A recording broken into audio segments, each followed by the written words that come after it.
Win Column family, it's the Win Column podcast. We back, the Homeboy podcast, man. With your boy Kev. What's going on, fam? It's your boy Dev. Yeah, man. Look, we come at y'all every 2 weeks. A lot happens, but the most recent thing at this point is the NBA, which we never get around to talking to. We always talk about how we're going to talk about the NBA, and then before you know it, we didn't talk the hour and a half about NFL, and we don't get to it. But in our defense, though, we did talk about the NBA when it was NBA. Yeah, season, that's true. You know what I mean? That's true. It's been just hard to get back around. Yeah, to it. yeah. So now it's back. So we got football, football started to rule the day. We knowledgeable in both. Yeah, you know what I mean? You know, and if you don't know, you're about to know. So the most recent thing, obviously the NBA draft. I don't want to skip over the first pick, but I do want to ask if you how you feel about Anthony Edwards going to Minnesota. Like, you think that's good for them or not? I like Anthony Edwards. He's a big boy too. That's 6'5". Yeah, yeah. Is he 6'5"? I think it's 6. Man, there's people saying that he's 6'3", but they list him 6'5". He 220 something. But so thickly built kind of dude. Yeah, so he a big body. You know what I mean? I like his game. You know what I mean? I definitely feel like he's gonna have to. You know, I saw a little bit of him. You know, he only played 1 year out of Georgia, whatnot, and all these things. But I like it. I think he, of course, like all players coming in right now, he got some things to improve. Yeah, which is for him shooting. Yeah, about to say his shot. He shoot like horrible from three. I think it was 24. Yeah. He shoot horrible from three. So, but yeah, I mean that's fixable. He about to spend the whole. He doesn't have a broken form. Right. One of those weird broken forms. Right, so it is just gonna be about. And if he doesn't fix it, then he just gotta be better in other ways. And I mean, every point guard isn't a great 3-point shooter. And he went to the right place. So with his athleticism, if he focused, he can be a good defender. And then because he went to Minnesota, where they're going to be built around Russell and he don't got to shoot. You know, he can just be a slasher, be who he is, kind of, and he should probably be able to play a role that makes him. You know, I really don't think that this is not your average first round pick that's coming into a high pressure situation. Where they expect him to be the team. This is going to be D'Angelo Russell. You had Karl Anthony Towns. Yeah. And you add to it. And you had three players coming out who could have went number one. You know what I mean? So it wasn't it wasn't like one of those one of those drafts where you're like, oh, this person is going to be the number one, or it's just out of two people. You know what I'm saying? It's like you really arguably a weak draft, pretty much. Arguably for the most part, a weak draft. And also we didn't get to see, a lot of folks didn't get to see much. You know what I mean? Like the other end of it, yeah. You know what I mean, with whole COVID and everything like that. So yeah. So then you get Wiseman to. I'm trying to just kind of talk about the top two guys so that we can get to the third, which I feel like is one of the true stories of the draft. Right. Any thoughts on Wiseman to the Warriors? I mean, I think it's a good pick for them. You know, as long as these players pan out, you know what I mean? But that's what you need. You need your big who, can possibly space the floor. Yeah. You know what I'm saying? Long or whatnot. You got Clay. Well, damn. And what happened to Clay? But not Clay. But see, my feelings on the Wiseman pick go towards what happened with them with Clay now being out with the Achilles. But do you think they knew that the day of the draft? Yeah, because it happened today. It happened today. No, but the Achilles was gone the day of the draft. Right, but they wouldn't have known. But by around the time that the draft was happening, it was already starting to be the rumblings of that. So this is what I think. All right, I think that with Wiseman, they ended up taking what is an area of need for them, big man. And high potential big man is the kind of thing that classically has always gone this high in NBA drafts. You take shots on guys like Wiseman. But I do think that after losing Clay, going with what was a need before Clay got hurt, it's cool. I feel like, But once you got the news, it's like... Yeah, I feel like it wouldn't have been nothing wrong with pivoting and being like, let's take something that helps us fill that. Because when it comes to big man, you can always get by in this league, you know what I mean, on a small contract.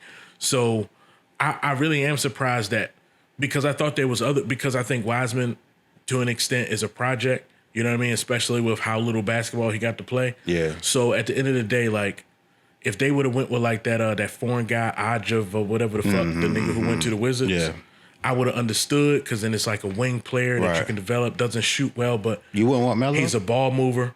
I don't think LaMelo makes sense for the Warriors at all. Yeah.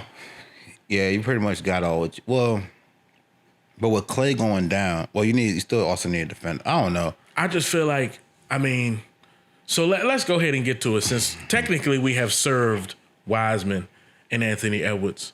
LaMelo going to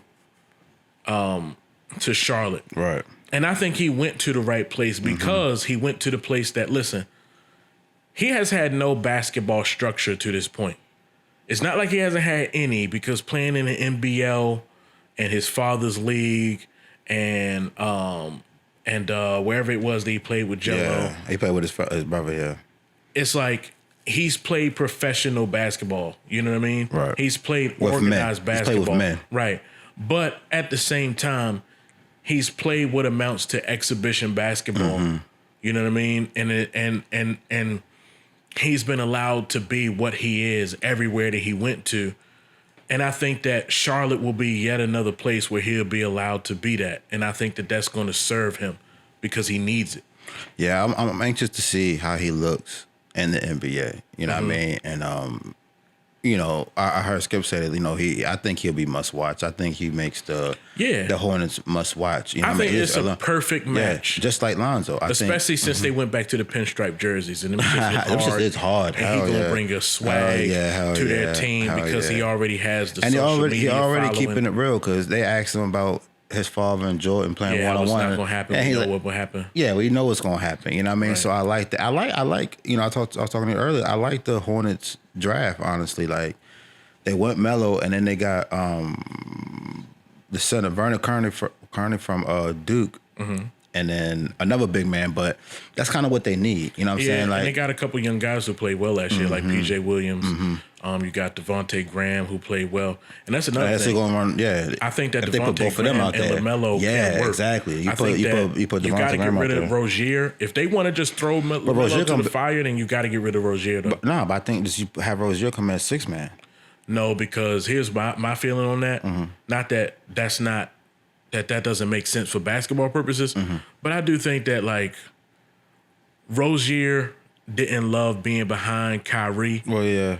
I think that Rozier has shown some signs of having an ego, or like, you know what I mean? Yeah. Like delusions of grandeur about himself, because last year he wasn't consistent in a bigger role. You know what I'm saying?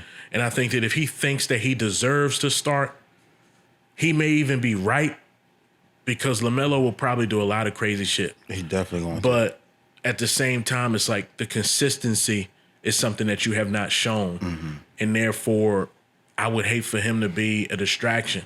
Melo got to get bigger, too. I'm just worried about Melo and how physical it's going to be. Because Lonzo got bigger from rookie year to second year. So I think Lonzo is a very solid NBA player. I think so, too, though. I think so, too. It's been so hard on him because what LeVar was at that time. But Lonzo took some of that off of Melo. But at the same time, it is what's also interesting about the LaMelo thing is that he has a celebrity that precedes his game that will make it similar for him. I think when he comes in, is that guys is going to be like, but you're going to have to show me. Yeah, it's going to be the same thing. It's going to be the same thing. But also he got Lonzo, who's been in the league and can help him out. And like, but that's what it's going to be a test of. The NBA is going to be a test of what is LaMelo Ball really made of. Right. Because you have now reached physical, man. The highest level in basketball. And one comparison that I've heard made with him a couple times that, and this glove fits perfectly when you really break it down, is Pete Maravich. Because Pete Maravich was coached by his father in college, was allowed to be who he is as a player, the proverbial green light. Pete Maravich, before there was a three-point line, shot the kind of shots that Steph Curry shot. So you got to realize that shit is not worth an extra point. And he was shooting those kind of jumpers. That's a green light. Yeah. So he went into the NBA doing the same kind of things, the crazy passes, the crazy ball handling. LaMelo Ball is the modern version of Pete Maravich, where he is coming into the NBA extremely enabled to be as unorthodox as he is. His shot is horrible. And that's what I'm saying. His shot is horrible. That was the parts of the of Lonzo that was tough. you're gonna have to fix that. Like right, is the structure of the NBA even what they forcing him to change. Yeah, even what they said about Lonzo with the shot was like, well, I mean, if it works, it works. We'll just but it wasn't working. It quickly you saw it just wasn't working. Right? You know what I mean? So it's like now we gotta switch it up. So now it's like totally different. Mm-hmm. So when the season start? December something. 20 something or 12? I don't know. I don't fucking know. Yeah, but in December. Yeah, we're gonna have to but we're gonna have to my whole thing with him is he's gonna have to know it's about to get physical. Mm-hmm. You know what I mean? Like, you overseas. He doesn't play any defense. Exactly. You know what I mean? He's not big. He literally plays he's tall, but he's not big. He is 190 pounds. But he's 6'7". Oh, so 6'7". But 190 at 6'7". I'm all bigger than him. True. But it's better than like 170 or some shit like that. Man, but who's 170 at 6'7"? Nah, that's true. I'm just saying that like the fact that he's 190 at 6'7". Yeah, he going 170. I'm going too far, but like the fact that he's 190 at 6'7" means that he should easily be able to get up to like 220, easily 230, and be the same guy. Easily. I guess is what I'm trying to say. Yeah. I shouldn't have talked about 170, but for real, if you at 190 at his age at 6'7", you should be able to get to 230, 30 to 40 more pounds on your body without totally changing you athletically. Agree. And you feel he gonna get that. He gonna be able to go down to the block some. He gonna take that punishment. It's the NBA. Yeah, because he's gonna get in the middle. But we're gonna have to see, man. Like, can he survive NBA structure? Can he survive the coaching? Can he survive the fact that like? I think he's more like his father than any of them, just off of seeing what I see, not whatever. Right. But I just also think that he might be better than. That is the thing that as far as the talent, he has received all of it. Yeah. All of the natural ability. Yeah. He is the most talented height, just ball everything. Brother. Right. Just the showman, like he can do it all. Height, the frame, the ability is beyond all three of his brothers. Yeah. And even how unorthodox his shot is, it's still. Lonzo had college to put like a stat out there to be like, I hit 41% of my 3-pointers. LaMelo doesn't have that, but still has been, you would say, the better shooter. Clearly the better scorer. And he may be as gifted with the vision of passing, but with the ability also to do it in a fancier way than what Lonzo can. Although Lonzo is a great player. I think passer, and I think Lonzo is a good player. And he's good on defense too. Yeah, but that's going. So that's what it's all going to come down to. Will Melo Ball be able to adjust the structure? All right. To me, I think.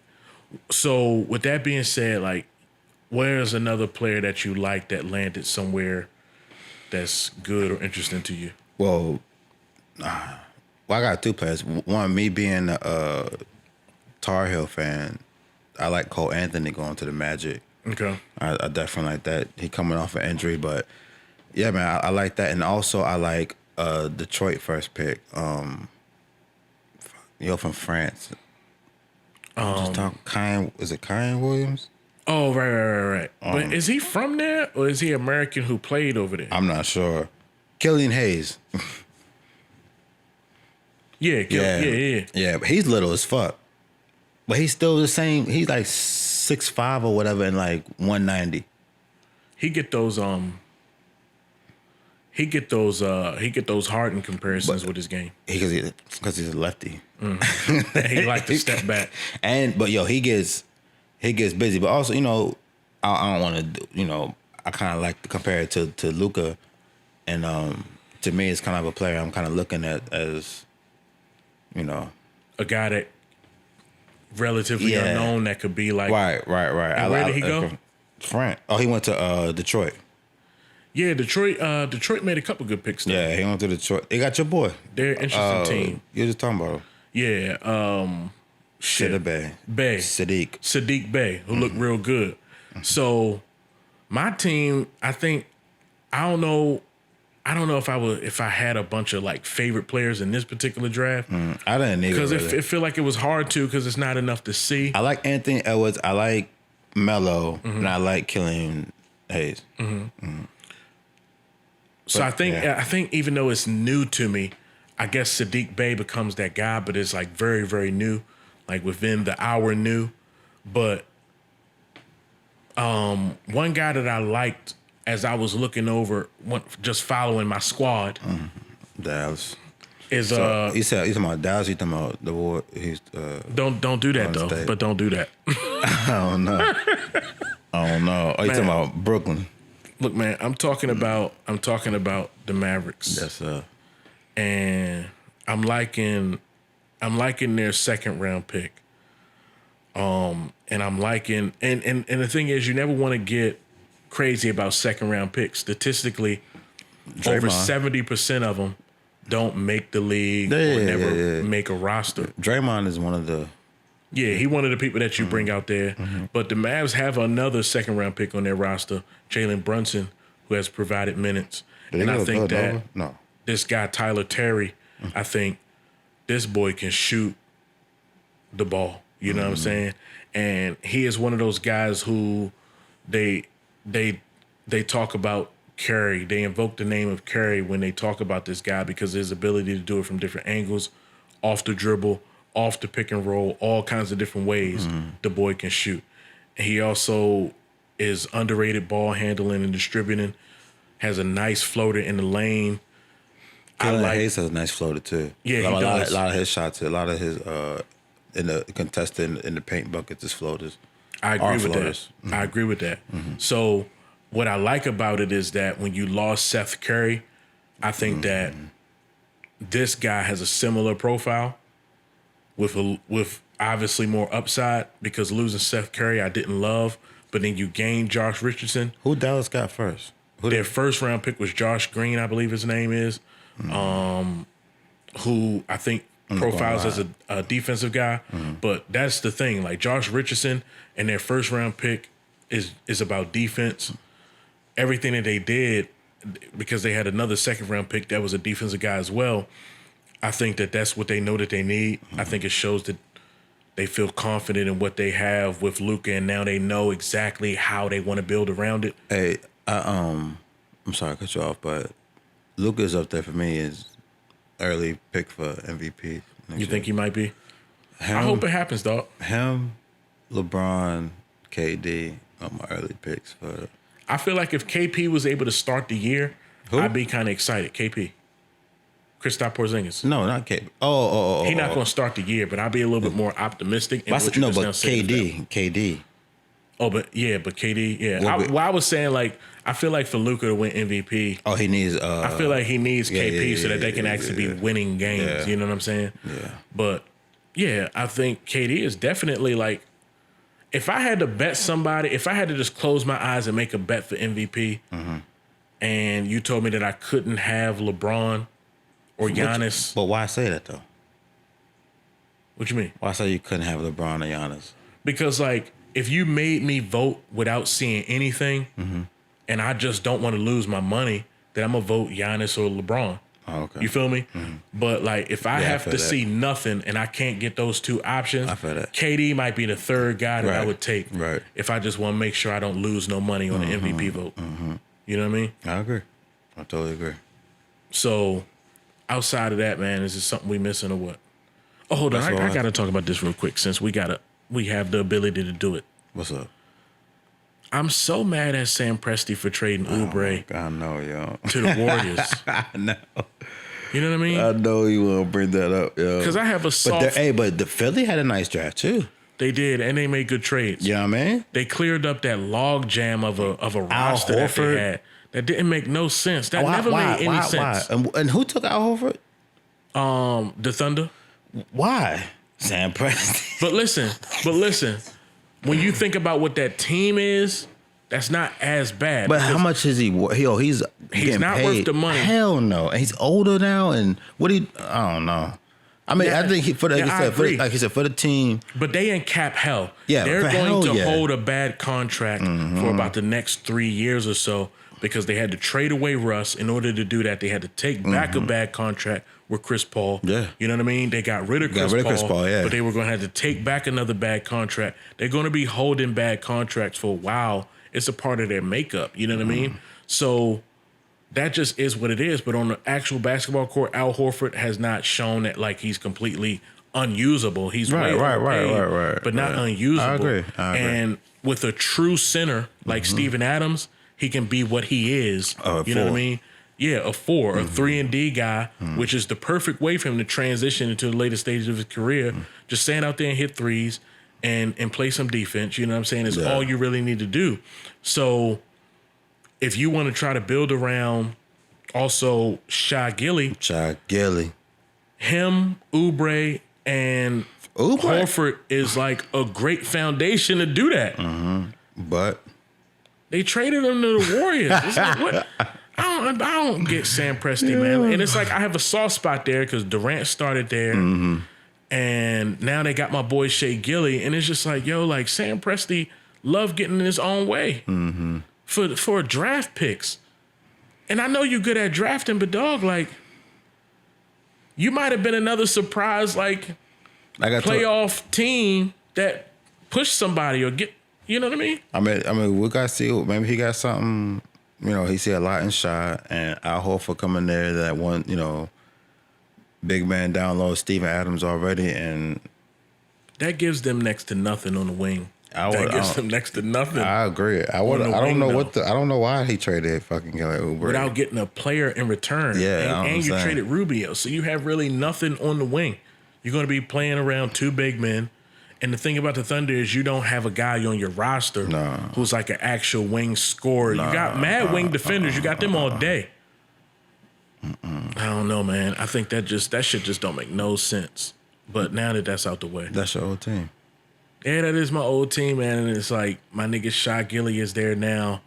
And I mean, Sam Presti is not a bad GM, but just who I am as a fan, the things that I feel like I know about basketball. If you could just make me the owner for a day, I would be like, I would fire Sam. I'd be like, yo, Sam, like, you're not even bad at this, dog. But you gotta see what you have too. But you can't get out your own way, and I gotta let you go. You know what I'm saying? You can't get rid of assets and not knowing and not having a replacement. No, you can't. Those, you know and then you also can't make the mistake of having Harden,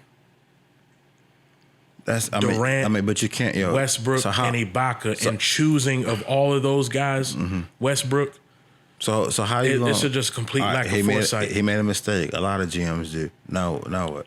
You can't just harp on that though. But no, that is a legendary lack of foresight. All right, so now what? Okay, the NBA can never forget. I don't think that a long time ago though. But no, I don't think that. I think that's a historically bad. It is maybe one of the worst decision. When you drafted what would eventually be 3 MVPs and the one that you hitched the wagon to, the one that you let everybody else go to keep, was the worst of them all. Understandably. The one least likely to ever be able to win you anything is the one he kept. I get it. What a dickhead. Yeah, I got to get off the Sam Presti before I fucking lose my mind because it's just making me more and more mad. So we can transition over to the NFL.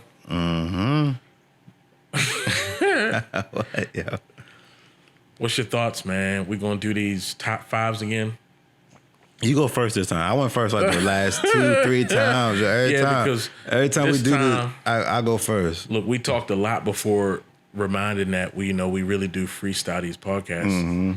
So I really have not come in here with this written down. I know. Like, not at all. How was that? So, straight knowledge though. Just straight off the dome. Last couple of times, man, I made it a point to try to diss the Steelers. Did you? And I'm going to attempt to do it again. So no, I didn't forget the Steelers when they don't make my top 5. So what's your top 5? Man, I kept putting Tampa. Well, I didn't keep putting Tampa there. But I did have Tampa there last time. I do remember that. I can't put Tampa there again. But are we going off of Thursday night game too, since it is Friday? I don't know. I mean, the Thursday night game did happen. It's hard to not address it. But I know for sure that my number one team is the Chiefs. Okay. I mean, at this point, they've pretty much done no wrong. They lost to Oakland. They'll play Oakland this weekend. They talking shit too. Yeah, it's, that's what you want to see. Bring some rivalries back, you know what I'm saying? Oakland and Kansas City is an old school, we don't like each other rivalry. That's okay, I'm with that. Right. And I think when you lose to a division rival, but you're undefeated otherwise. Yeah, I agree. All right, You're I get you. damn near undefeated I team. get you. Yeah, You know what I'm saying? Yeah, division game, especially to a good team, is right, like to a team that only has 3 losses. Exactly. Or, is that right? It's like that. Something I think they only have like 3 or 4 losses anyway. So okay, you're almost like an undefeated team. And like I said about Kansas City before, the reason that I kept putting them over the Seahawks is because both teams, as we were doing these, were doing well on offense, but the better defense clearly was Kansas City. The worst defense is by far in the league is. Yeah, the Seahawks. Who played better on Thursday night, and now they're getting a lot of love. We can't talk about that. So that's number 2. At the end of the day, number 2 is going to have to go to... Who is the second best team in the league to me right now? Talk to me. Bro, I have a hard time moving away from like the team that I put at number 1 last week. I really do think that Tampa is working through a lot of things, but I still feel like I don't want to be too much of a prisoner of the moment and never and ever have them outside of like the top 3. You know what I'm saying? So I'm gonna put Tampa. They got 2 losses, 3 losses. 3. And the thing is, they have losses that are like bookended with like big wins and stuff like that. So they lost to like Chicago. A volatile team. They lost to New Orleans twice. So New Orleans bad. Yeah, bad. Right. Okay. Like they got fucked up. But still, I mean, without even like over talking that, like pretty much, I just don't want to be too much a prisoner of the moment. They have too good of a roster. They have what I think is the best quarterback of all time, greatest quarterback of all time, nicest quarterback of all the time. That's greatest. The boat, the goat, the note, whatever you want to call them. Let's go. So let's go. All right. So they number 2. Number 3. I'm gonna give the Green Bay Packers. What? I'm gonna get the Green Bay Packers. Okay. Because at the end of the day, you have to be able to play some defense. I understand that y'all have let up a lot of run yards in a lot of places. Was I preaching that? But I'm sorry to cut you off. Kenny Clark is getting paid top-notch defensive line money, nose tackle money, and has by far underachieved anywhere near what he's getting paid. I was on this podcast saying how I can't wait till he comes back from injury, and he's just let me down. But look, I still don't want to be. They are also a case of a team that I don't want to be the prisoner of the moment. And they haven't been on any of my other top 5s. But the way that Aaron Rodgers is playing, I feel like means that what he actually is, I think that in some respects, like for real, you a Green Bay Packers fan, I feel like you'll probably disagree with me or you'll be shocked by this statement. What's that? But I damn near feel like this is Aaron Rodgers' best year. I'm not disagreeing with it. That might not be it. The year he threw like 45 touchdowns too was good, but this year I'm not. I think he's had some spectacular years, especially statistical years. Yeah, but he looks like a guy that's having fun. He looks like a guy that's totally in command.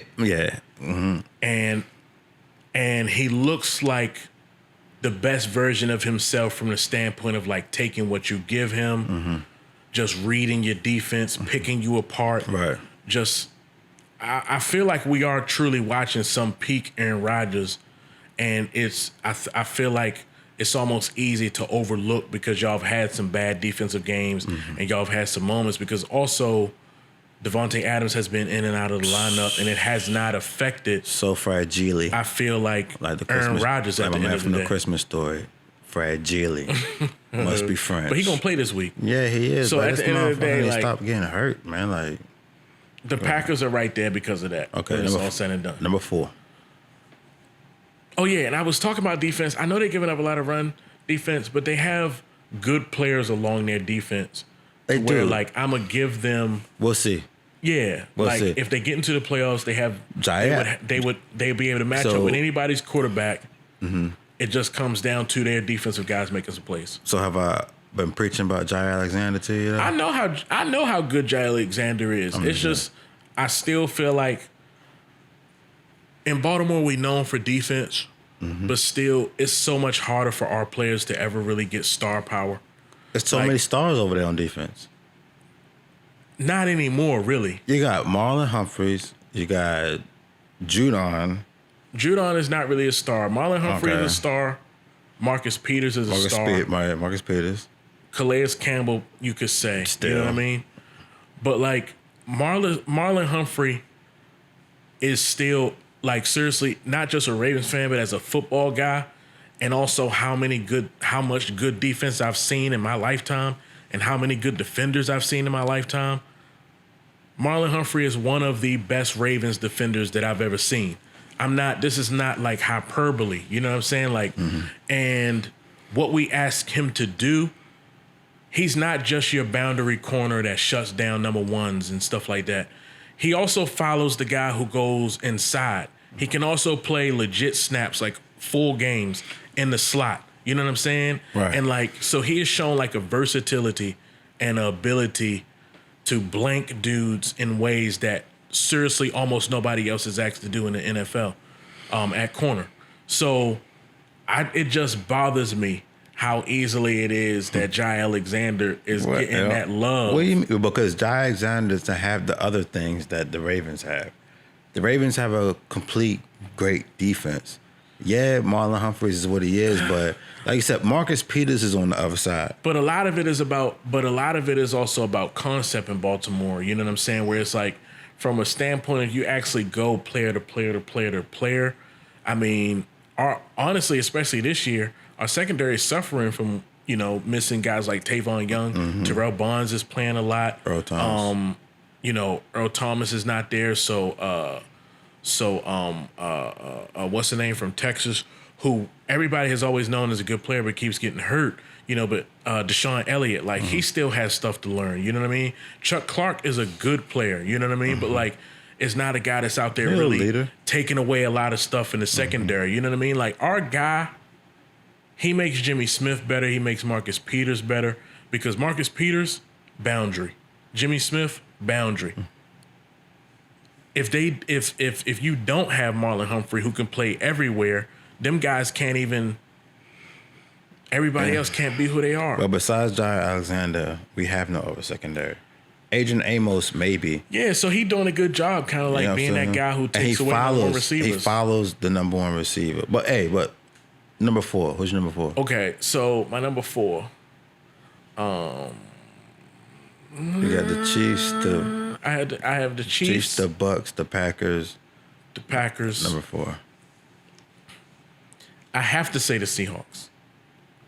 Okay. I'm forever kind of questionable of Russell Wilson, which most people think is blasphemy. But for me, it's legit. I've said before, I've seen Russ cook. We all saw Russ cook. Right. Malcolm Butler picked him off in the end zone when they let Russ cook unnecessarily. I think that letting someone cook unnecessarily can be trouble. I think that we live in an era in the NFL where it's like it's jive easy to throw the ball all over the yard. You know what I mean? But it always isn't what you need.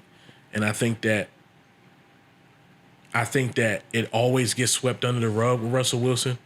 But I think there's always been somewhat of a propensity there to make bad decisions at inopportune times. You know what I mean?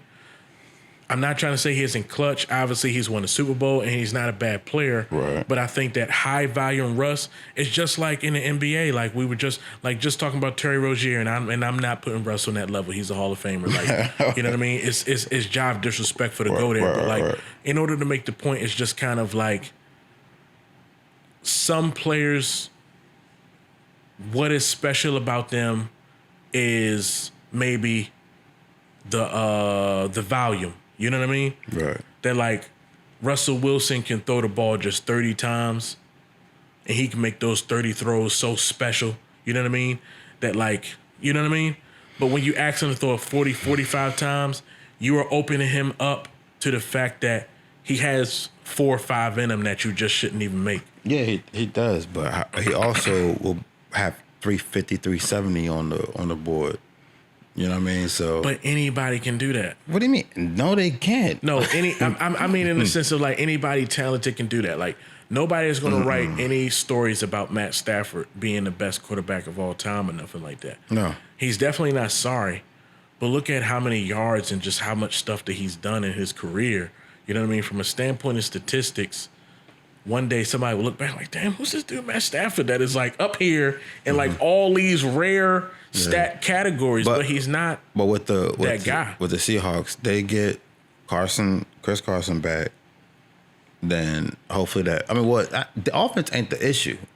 It's their defense. Yeah, it is the defense. I don't know how they're going to fix that. It's like even getting on that subject and going on Russell Wilson is not even what it's really about. Right. It is about the defense. As far as the power rankings. But like when you're asking me to not take into account Thursday, I can't not take into account Thursday where they played a little bit better. Right. They ran the ball a little bit more. And I think that taking Russ back to where he could just be special for you when you really need him, I don't think that letting Russ cook do that for sure.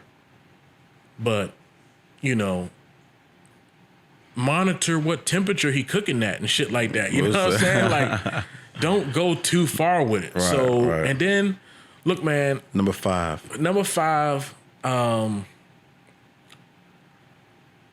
I think I'm about to just go ahead and be like a shameless homer.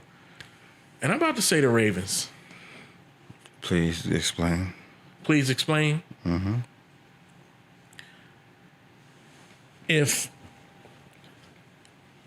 when you say Carson Wentz is struggling, people will say 9 different offensive line combinations. When you say Lamar Jackson is struggling, people say he can't throw. But Ronnie Stanley is out for the year, okay? Marshall Yonder will be a first, second, third, somewhere ballot Hall of Famer and has retired. Tyree Phillips, who took over for Yonder, is a rookie, and he's now injured. Okay? Orlando Brown is playing left tackle now. Patrick McCarry was playing right, but that's after DJ Fluker was playing it. And it's possible that Matt Skura, who's been playing way sooner than expected after tearing every CL in his knee, literally. ACL, PCL, MCL, destroyed it all. So I just want to be clear. Right? Before I also be clear, you started this off by saying I may be a homer, right? But hold on. All right, let's go ahead. But check this out. Listen. There has been offensive line shuffle there, okay? There has been philosophy shuffle. Trayton Hayden Hurst took you from the 3 tight end thing that was very successful.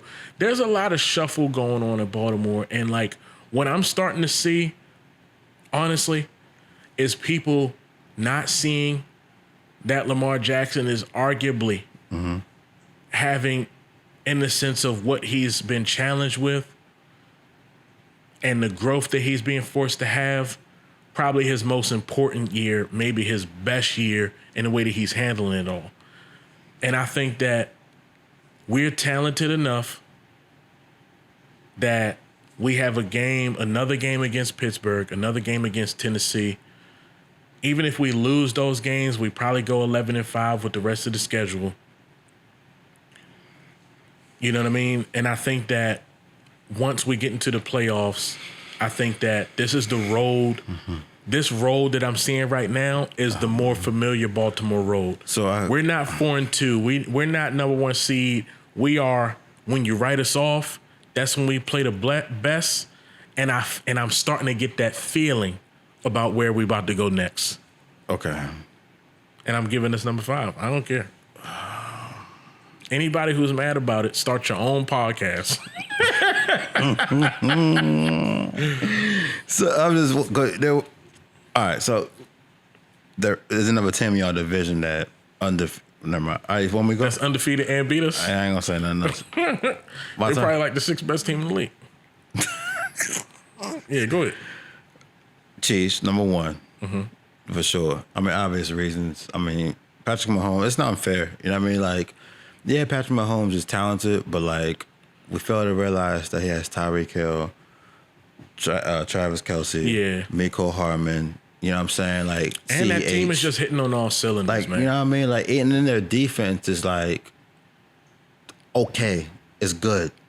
It's good. But they look like the most complete and together, and just like they look like a unit. I'm taking them. You know what I mean? Borderline machine. Yeah, they really do look like they could and should repeat for real. It's starting to feel that way. Yeah. Number 2, the Pittsburgh Steelers. I mean, but why though? I mean, they're undefeated. They beat y'all. I don't even know who else they beat. But they look, that defense is serious. Their defense is okay. Yo, their defense. What do you mean okay? Their defense is like that, yo. The defense is like that. Did you really feel like their defense was that good when you saw them week 1 against the Giants? Week 1, no, I didn't. Did you really feel like but also, I mean, Danny Dimes. Did you really feel like their defense was playing that well when they barely beat Dallas? Yeah, but it's Dallas. What? No, I'm tripping. That was my bad. I'm sorry. Go ahead. Dallas was down to like their third starter. Yeah. I'm tripping. It wasn't like they made plays against us and stuff like that. I give them credit for it. They've done that every time we've played them so far. But they also almost lost to Tennessee. I remember seeing A.J. Brown. But Tennessee isn't bad. 14 minutes. Y'all almost lost to score a 70-yard touchdown to the Eagles. Yeah. Yeah, and Tennessee's better than the Eagles by far. We almost lost to the Eagles in a game that we got up big. And they started coming back at the end. I mean, that kind of stuff happens. I mean, y'all almost lost. It wasn't like them. we battled them the whole 60 minutes. You know what I mean? Like, our only game like that was really this year, seriously, was the Patriots. Because we was... The only place that we lost to the Pittsburgh Steelers is the only place that matters, which is the scoreboard. But like, we had a better offensive day. Yeah, I did. The only other thing we lost again. We also learned the turnover battle. The turnover battle and the scoreboard is the only 2 places where they defeated us that day. Yeah, I understand that, and I keep telling you, like, I like, Big Ben is having after last week he's having a okay year, good year actually, not just an okay year, but. They run game hasn't been doing too much. And to me, Big Ben sometimes isn't taking a lot of opportunities he should. When you got Chase Claypool, Juju, Deontay Johnson, and James Conner, it's like you got to do something with that. They overrated. They're a really good team. Anything can happen because they're number a good 2, team, so it doesn't matter. Right now, they're number 2. What's the problem? They overrated. Damn, they can't be number 2. Whatever, they can't be number 2. It's like they're undefeated. They beat y'all. I agree with what Rex Ryan said about them on TV, which was that they literally have the best record of any Steelers team through what I don't care about that. Yeah, I'm not 9 games of a season. I don't care about that. But I can't think of a Steelers Super Bowl team that this team would beat. But I'm not thinking about that. Who cares? It's not about. It's not about beating past teams of yourself. Which is true, but it's just more so like who you gonna beat right now. Their right reputation is preceding them. It's like because they are the Steelers and they're undefeated, they're being overrated. If anybody's undefeated through 9 games, you're doing something right. Nah, yeah, I ain't and say that. All right, so they're number 2. What did I say? Number 2. But if they were the Detroit Lions and they were winning these games the exact same way, then I'll be like, people would be like, at some point this falls apart. Maybe, maybe because I would take the Steelers roster over and that defense over Detroit. No, what I'm saying is give them all the same shit. And just throw Detroit jerseys on. I don't think so. And people would be like, but I don't agree. I don't agree. They're not even talking about the Steelers like that. Like nobody even screaming Steelers right now. Like they talking about the Cowboys. They're talking about Tampa right now. Y'all a little bit. Ain't nobody talking about the fucking Steelers. About us positively. They're not talking about the Steelers. Ain't nobody talking about the Steelers. Yeah. So what? No one gives a fuck that they. I would say that they're undefeated. But it's not like when other outlets do their power rankings and shit, the Steelers ain't. I'm the only one that's like disrespecting them. All right, well, I'm glad you, as long as you admit that you disrespected You know what I mean? them. They in like number 1, number 2, number 3. I'm You like, disrespected all of them them. shits. Okay, cool. So, all right, so they're number 2. Number 2. Number 3. Number 3 is the Green Bay Packers. Okay. Finally respecting your team. Number 3, I mean, but it's by default. You know what I mean? There really is.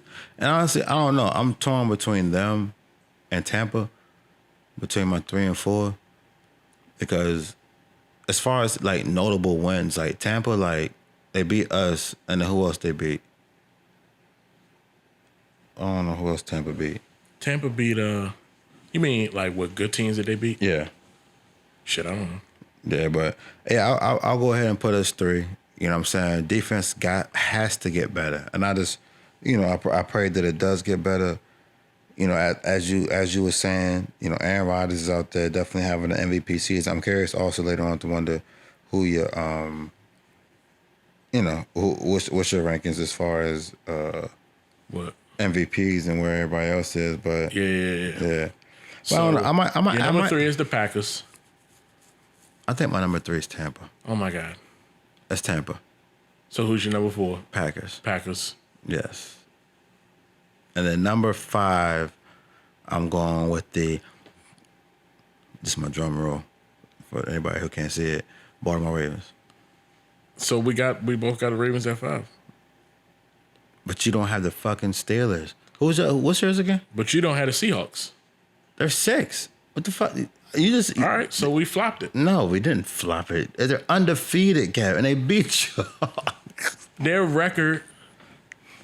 They beat everybody who was in front of them. Because I put the Titans number 1 because they were undefeated. Hey, but you know what? That's why I love you, yo. Because you know we understand we hypocritical, right? That's the thing about it. Like nobody has to get too mad at me. As long as you admit it, right? You don't have to type in the comments. You're being such a hypocrite. Fuck you. We know. I know what I'm doing here. Yeah, you know we know. Like, I'm totally aware. We understand. Yeah, you know what I mean. Like the difference between. Like there is, you know what I mean? Mm-hmm. Like everybody talks about Skip, and like the thing about him is like how he pretends is how he really feels. Mm-hmm. But I don't know if like you've noticed this, but I feel like Skip is breaking it has been beginning to break character. Have you noticed how much he laughs at what he says now? Have you noticed that? Nah. I don't know if anybody else notices that, but like he'll say stuff. He like laughs as he says it now. And it's like he'll smile he's like starting as to it break smirk. character. It's like, hey, but so I'm curious also to hear what your MVP race is right now. Okay, my MVP race, real quick. I know it's getting a little run on. All right. Oh, you want me to go first? Yeah, you go first. Patrick Mahomes. It's definitely number 1. He's number 1 for sure.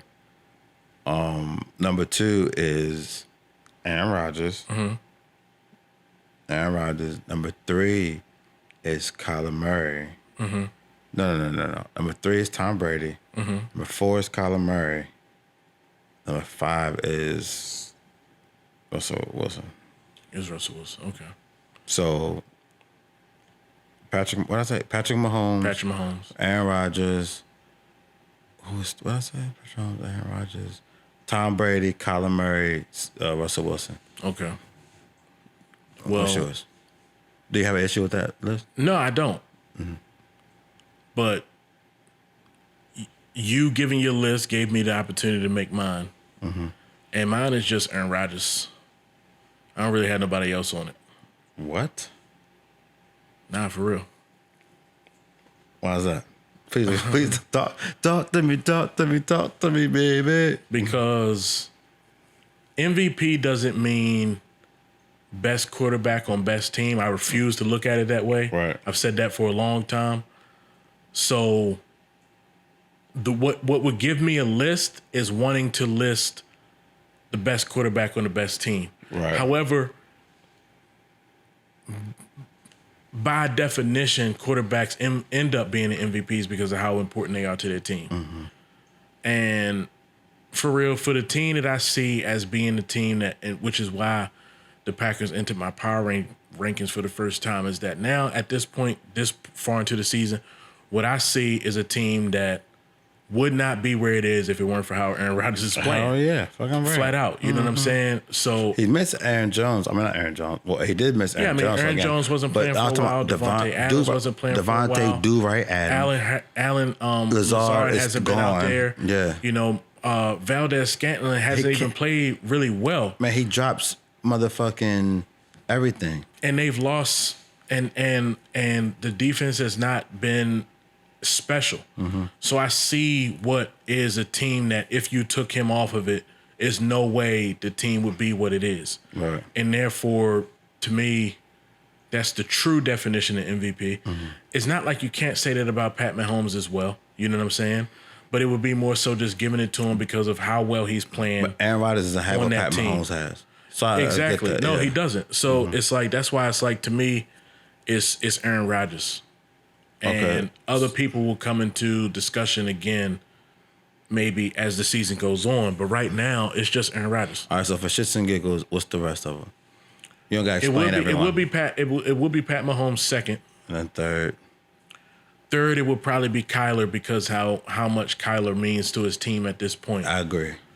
Fourth would be Russell Wilson, despite some of the mistakes and stuff like that, because of the same reason. Fifth would be a tie between. Fifth would be a three-way tie for me between Tom Brady, Ben Roethlisberger, and Lamar Jackson. I mean, yeah. I mean, I can see how you can toss all those up. Or maybe even a four-way tie because I might throw in Josh Allen. I swear to God, it's about a five-way tie because then I'm gonna throw in Dalvin Cook. Hey, we're thinking alike here. I'm sorry. A five-way tie between Brady, Roethlisberger, Lamar Jackson, Josh Allen, and Dalvin Cook. Yeah. And Lamar's in there for the same reason that the Aaron Rodgers discussion. We would be probably a shitty team if we didn't have him. Y'all got the defense. Josh Allen too. Our defense is a good unit. Like I said, like our defense is a good unit more so than it's like an actual collection of like fucking dogs. And obviously Tom Brady for the same reason. I mean, before last year, without him, with Jameis Winston, this team wouldn't be this. Even though it's talented still. Because it's pretty much Jameis Winston's team, despite a couple rookies who've played well. So, yeah, that's my list. And then Dalvin Cook, I mean, if the Vikings end up continuing on this role and they make the playoffs, it's going to be because of Dalvin Cook. I ain't mad at that, man. That's a good list. It was just a five-way tie, though. I mean, yeah, I can't make mad at it, though. So it's nine players. But I like it. I really do. So who you think will win the Super Bowl? Like, right now, who's your Super Bowl team? The Chiefs. Yeah, we agree on that. That's a quick one. Yeah, I mean, they just look good. That's crazy, yo. And the fact that they coming off of one just makes you feel like if I had to pick a team that'd be ready to play into the playoffs right now, who'd be the hardest team to beat? It looks like it's the only thing with them is we could worry is like they just get lethargic and that they just like get comfortable. Coming off, like I said, coming off a Super Bowl and just like beating motherfuckers and then just kind of slip up. Yeah. Because it's only a single elimination in this round, motherfucker. You know what I mean? Like, so that's the only thing I can see. You do have to play your best game. Exactly. You know what I'm saying? And they damn near should have lost last year. The Seahawks, I'm not the Seahawks. Who they put? Houston. The Texans or whatever. You know what I mean? They was down, 24, whatever the score was. They were down in every game. You know what I'm saying? They were down by 2 touchdowns in every game. And then they came back to win by 2 scores in every game, which is a record. Yeah. But I think that's part of what makes them dangerous is that. Do you understand that? Yeah. Yeah. Because it's the same core. It's the same core motherfuckers. You can come out with your good game plan and it can work. But then when it becomes, when it really falls on the Pat's shoulders and now it's time to win the game, that's when they become extremely difficult to beat. Yeah. Because now you throw out the game plan. Right. This has now become backyard football at that point. I think that's very much what they are. Right. Is that like they throw all caution to the wind and you get the kitchen sink at you at that point and it becomes about can you stop it or can you not? and you probably can't. Yeah, They're just too talented. They're just pretty much scared. You know what I mean? Like I said, yeah, Pat Mahomes, I can say whatever I want to say as far as like he got all the talent in the world over there with him, but that's how you win a Super Bowl is all the talent in the world over there. You know what I mean? Like, hey, that's what it is. Like most of the time in the NFL, the most talented teams, the best coach wins. Yeah. And usually it's the talent. And right now, Andy Reid, Pat Mahomes connection. That's crazy. Yeah. It is looking like it could be the Belichick Tom Brady connection that people was talking about immediately after Super Bowl. Coming into now seeing it through half of the year, looks like it could be. So with that being said, man, we finally talked about NBA. Basketball. We talked about quite a lot of NFL. We're gonna be talking about more basketball too. Yeah, because I mean, it's here. It's here. It'll be here in December. Yeah, you know what I mean? And it's one of my favorite sports. So all right, man. That is it. We appreciate everybody for listening. Like, subscribe, all that other stuff. If you're feeling the vibe. Give us your number. You want to fly out. You know what I mean? And hit us up. You know what I mean? Damn. Every time I see that. All right, man. So that is it. We appreciate y'all. We out. Holla.